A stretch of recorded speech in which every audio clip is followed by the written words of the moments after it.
ಕುಣಿಗಲ್ ತಹಶೀಲ್ದಾರ್ ಕಚೇರಿಯಲ್ಲಿ ಇಂದು ಸಂವಿಧಾನ ಶಿಲ್ಪಿ ಡಾಕ್ಟರ್ ಬಾಬಾ ಸಾಹೇಬ್ ಅಂಬೇಡ್ಕರ್ ಅವರ 133ನೇ ಜಯಂತಿಯನ್ನ ಅತ್ಯಂತ ಸರಳವಾಗಿ ಡಾಕ್ಟರ್ ಬಾಬಾ ಸಾಹೇಬ್ ಅಂಬೇಡ್ಕರ್ ಅವರ ಭಾವಚಿತ್ರಕ್ಕೆ ಪೂಜೆ ಸಲ್ಲಿಸಿ ಪುಷ್ಪಾರ್ಚನೆ ಮಾಡುವುದರ ಮುಖೇನ ಗೌರವ ನಮನ ಸಲ್ಲಿಸಲಾಗಿದೆ.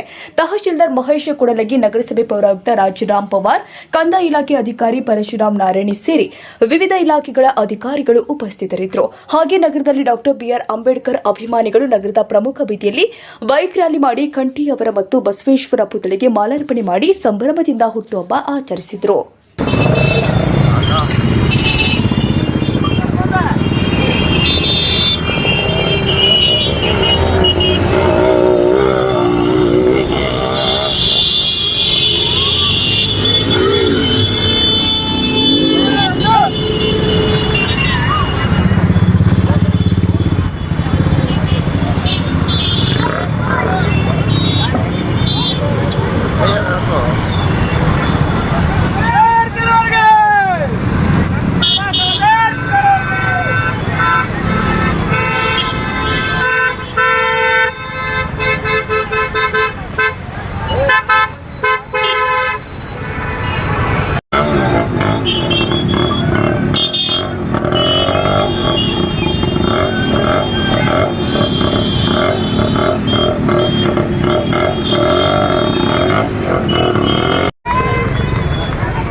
ಅಂಬೇಡ್ಕರ್